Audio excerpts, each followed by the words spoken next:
Simon सिनेक की Ted talk speech ने लाखों लोगों की जिंदगी बदल दी, जहां उन्होंने ये बताया कि ग्रेट लीडर्स दुनिया कैसे बदल देते हैं। इन्होंने पता किया कि एप्पल इतनी बड़ी कंपनी क्यों है, क्यों कुछ लीडर्स जैसे कि मार्टिन लूथर किंग जैसे लोग दुनिया को पूरी बदल देते हैं, जबकि इन सारे लीडर्स के पास में रिसोर्सेस, टैलेंट्स, टाइम और पैसा बहुत कम था। साइमन सिनेक ने अपने स्पीच में सर्कल बनाया और कहा कि ये गोल्डन सर्कल है जिसमें वाई, हाउ और व्हाट है। लोगों को अपना व्हाट और हाउ तो क्लियर है कि वो क्या कर रहे हैं और कैसे कर रहे हैं, वो तो क्लियर है, लेकिन वाई पता नहीं है कि वो क्यों कर रहे हैं। एप्पल को अपना वाई पता था कि वो इसलिए कंप्यूटर बनाना चाहते हैं ताकि वो दुनिया बदल सके, लोगों को ऐसा कंप्यूटर दे सके जो अब तक उन्होंने सोचा नहीं होगा। जॉब्स मूवी में एक सीन है जिसमें स्टीव जॉब्स कहते हैं कि मैंने एप्पल कंपनी ही इसलिए शुरू की है ताकि इसके बाद आप पुराने कंप्यूटर के सामने देखो भी ना। You will never look at computers the same way again. Why clear था। अगर एप्पल को अपना वाई क्लियर नहीं होता तो वो ऐसा कहते कि हम बहुत अच्छे कंप्यूटर बनाते हैं जिससे आप काम कर सकते हो, आसान है और यूजर फ्रेंडली है, तो एप्पल कंपनी दुनिया बदल देने वाली कंपनी नहीं बन पाती। लोग क्या करते हैं वो नहीं, आप क्यों करते हो वो खरीदते हैं। जॉब्स ने अपनी जिंदगी में हर प्रेजेंटेशन दुनिया बदल देने वाले एटीट्यूड के साथ में दी है। वो कोई भी प्रोडक्ट लेकर के आते हैं दुनिया बदल देने वाले एटीट्यूड के साथ में आते हैं। हमारे दिमाग के एक साइड को मैथ्स, नंबर्स और एनालिटिक्स समझ आते हैं और दूसरे साइड को इमोशंस, फीलिंग्स, ट्रस्ट और लॉयल्टी समझ आती है। हम डिसीजन इमोशन वाले ब्रेन से लेते हैं कि किस कंपनी या इंसान पर ट्रस्ट करना है। इस इमोशनल ब्रेन को फीचर्स, लैंग्वेज, इंफॉर्मेशन समझ नहीं आती है, इसलिए केवल नंबर से बात करने वाली कंपनी दुनिया में राज नहीं कर पाती है, क्योंकि दिल जीतने के लिए इमोशनल ब्रेन को टारगेट करना होता है। जबकि एप्पल के प्रोडक्ट्स काफी एक्सपेंसिव होते हैं, एप्लीकेशंस भी काफी लिमिटेड होती है, कई तो पेड होती है, जो कि लॉजिक्स और नंबर्स है जिससे इमोशनल ब्रेन या डिसीजन लेने वाले ब्रेन को फर्क नहीं पड़ता है। कई कमियों के बावजूद और कम से कम चीजें देने के बावजूद भी लोग एप्पल लेते हैं क्योंकि इमोशनल ब्रेन को टारगेट करा हुआ है। जॉब्स ने आईपॉड लॉन्च करा तब उन्होंने इमोशंस बेचे थे कि क्या हो अगर आपके जेब में 1000 सॉन्ग्स हो, और आईपॉड को लॉन्च करा था वॉकमैन के जमाने में, दुनिया पागल हो गई थी। Amazing little device holds 1000 songs. अगर आप सक्सेसफुल पॉलिटिशियन को देखोगे तो वो सपने बेचते हैं, वो बताते हैं कि कैसे वो दुनिया बदल सकते हैं, ना कि वो नंबर्स, फैक्ट्स और एनालिटिक्स पर बात करते हैं। हम सबको पता है कि राइट ब्रदर्स ने हवाई जहाज बनाया, लेकिन हम एक और इंसान को नहीं जानते जिसने भी हवाई जहाज बनाने की कोशिश करी, जो कि है सैमुअल पियरपॉन्ट लैंगली। इनके पास $50,000 थे, पैसों की कोई कमी नहीं थी। इन्होंने बेस्ट माइंड्स हायर करे, बड़े बड़े लोगों के साथ में इनके कनेक्शंस थे और मार्केट की कंडीशन भी काफी अच्छी थी। न्यूयॉर्क टाइम हर वक्त इनके आसपास रहते, तो इनके बारे में हमने आज तक सुना क्यों नहीं? हमने सुना राइट ब्रदर्स के बारे में जिनके पास में कुछ नहीं था, कोई पैसा नहीं था, साइकिल की दुकान से इन्होंने पैसे जुगाड़े। राइट ब्रदर्स की टीम में से एक मेंबर भी पढ़ा लिखा नहीं था, ना ये दोनों पढ़े लिखे थे और ना ही न्यूयॉर्क टाइम्स इनके पास भी कभी आए। फर्क सिर्फ यह था कि राइट ब्रदर्स का जो पर्पस था, जो बिलीव था, जो विश्वास था कि अगर इन्होंने ये उड़ने वाली मशीन बना दी तो ये दुनिया बदल देगी। हम दुनिया बदल रहे हैं और यही दुनिया बदल देने वाला विश्वास उनके साथ काम करने वाले मेंबर्स का भी बना, इसलिए वो खून पसीने की मेहनत करने लग गए, केवल पैसों के लिए काम नहीं कर रहे थे। वाई पता था कि वो क्यों काम कर रहे हैं। और 1903 में राइट ब्रदर्स ने जब पहला हवाई जहाज उड़ाया तब सैमुअल पियरपॉन्ट लैंगली ने हार मान ली, क्योंकि उनको दुनिया नहीं बदलनी थी, उनको सिर्फ पैसा कमाना था और फेमस होना था, जो कि अब पॉसिबल नहीं है क्योंकि वो काम राइट ब्रदर्स ने कर लिया। आप क्या करते हो उससे नहीं, आप क्यों करते हो उससे बदलाव आता है। 1963 में 2.5 लाख लोग वॉशिंगटन मॉल आए थे मार्टिन लूथर किंग की स्पीच को सुनने के लिए। इन्होंने कोई इन्विटेशन सेंड नहीं करा, कोई वेबसाइट नहीं जहां पर तारीख लिखी हो, जबकि उनके कुछ आइडियाज तो काफी कमजोर थे। तो उनके पास में क्या था? इन्होंने अमेरिका को कैसे बदल सकते हैं ऐसा कुछ नहीं कहा। इन्होंने बस ये कहा कि वो क्या बिलीव करते हैं। इन्होंने हर बार लोगों से कहा कि मैं ये बिलीव करता हूँ, मैं ये बिलीव करता हूँ, और वो बिलीव लोगों से मैच हो गया। वाई पता था कि वो क्यों कर रहे हैं, इसलिए लोगों का इमोशनल ब्रेन ट्रिगर हुआ। लोगों ने बात आगे से आगे फैला दी कि इस वक्त स्पीच है, 2.5 लाख लोग डॉक्टर किंग को सुनने के लिए आए थे। उसमें से कितने लोग स्पीच को सुनने के लिए आए थे? 0। सब आए थे उनके खुद के लिए, क्योंकि वो जो बिलीव रखते हैं सेम स्पीच देने वाला बिलीव रखता है। स्पीच में इन्होंने कहा आई हैव अ ड्रीम, जो कि इमोशनल है, ना कि आई हैव अ प्लान, जो कि लॉजिकल है।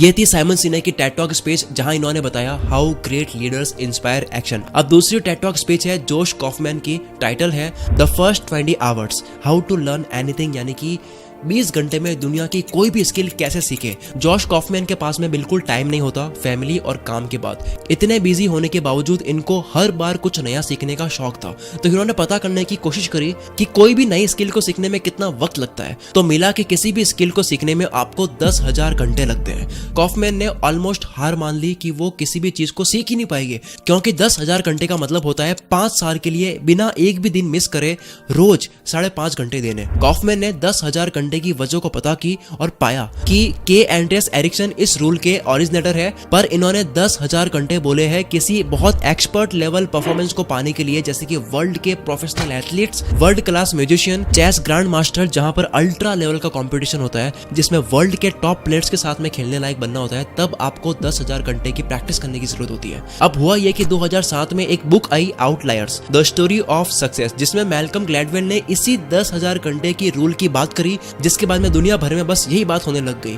और सबको ये लगने लग गया कि अगर आपको कुछ भी सीखना है तो आपको 10,000 घंटे देने होंगे, जो कि बकवास है। इसलिए जोश कॉफमैन ने फिर साबित किया कि आप ये 4 स्टेप्स को फॉलो करके दुनिया की कोई भी स्किल सिर्फ 20 घंटे में सीख सकते हो। और वो 4 स्टेप्स है। Step number 1, deconstruct the skill. जो स्किल सीख रहे हो उसको पार्ट्स में डिवाइड करो, फिर देखो आपके काम के पार्ट्स कौन से हैं और सिर्फ वही सीखो। हर स्किल में कुछ ही चीजें होती है जो सबसे ज्यादा काम की होती है, तो बस वही मास्टर करो। Step number 2, learn enough to self correct. आप भले वो स्किल कहीं से भी सीखो, कोर्स या बुक्स, लेकिन उस क्लास की वजह से जहां से आप सीख रहे हो उसकी वजह से प्रोक्रास्टिनेट मत करो। यानी अगर प्रोग्रामिंग सीखनी है तो आपको पहले 20 किताबें पढ़नी है, उसके बाद में प्रोग्रामिंग नहीं करनी है, बल्कि आपको प्रोग्रामिंग का सबसे छोटा पार्ट सीख करके प्रैक्टिस करना है, अप्लाई करना है, गलती करनी है, सेल्फ करेक्ट करना है, उसके बाद में अगली चीज सीखनी है, सीखते हुए अप्लाई करना है। Step number 3, remove practice barriers, कि जब आप कुछ भी सीख रहे होते हो तब सारे डिस्ट्रैक्शंस को दूर कर दो। Step number 4, practice at least 20 hours, यानी कि ये 3 स्टेप्स आपको 20 घंटे के लिए करना है। जोश कॉफमैन ने यूकेलेली, जो कि गिटार की तरह होता है, उसको 20 घंटे में सीखा और टेड टॉक्स में लाइव प्ले करके बताया भी। अब बात करते हैं अगली जिंदगी बदल देने वाले टेड टॉक स्पीच की, जो कि है एडम ग्रैंट की, जिसमें इन्होंने 5 ओरिजिनल थिंकर्स की हैबिट्स बताई है, जिसे हम नेगेटिव हैबिट्स मानते हैं पर असल में उनके फायदे होते हैं, जैसे कि टालने की आदत, डाउट करने की आदत, फेल होने की आदत।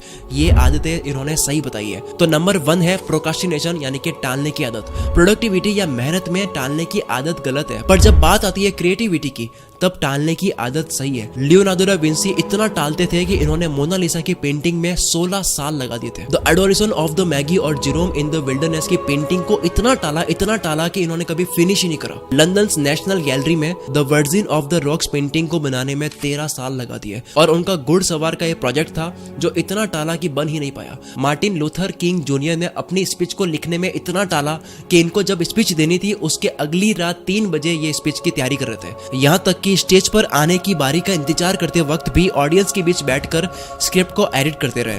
वो स्टेज पर आए, 11 मिनट की स्पीच थी जिसमें 4 वर्ड्स बहुत ही पावरफुल वर्ड्स थे, आई हैव अ ड्रीम, जो कि स्क्रिप्ट में था ही नहीं। एंड मोमेंट पर हमेशा बेस्ट आइडियाज आते हैं। डिले करके आप एक्चुअली एक बेस्ट पॉसिबल आइडिया का आने का इंतजार करते हो। दूसरी हैबिट ओरिजिनल थिंकर्स की है, दे डाउट देयर आइडियाज। खुद पर डाउट वैसे नहीं करना चाहिए, लेकिन आइडिया पर डाउट करने से आप उस आइडिया को और मैच्योर करते हो, उस आइडिया को बार बार टेस्ट करते हो और बेटर बनाते हो। जैसे मैंने इस वीडियो के स्क्रिप्ट पर डाउट करा और बार बार मैंने इसको बेटर बनाया। नंबर 3 हैबिट जो ओरिजिनल थिंकर्स की होती है कि वो कौन सा ब्राउजर यूज करते हैं। आप कौन सा ब्राउजर यूज करते हो उससे आपकी पर्सनालिटी पता लगती है, ऐसा रिसर्च कहती है।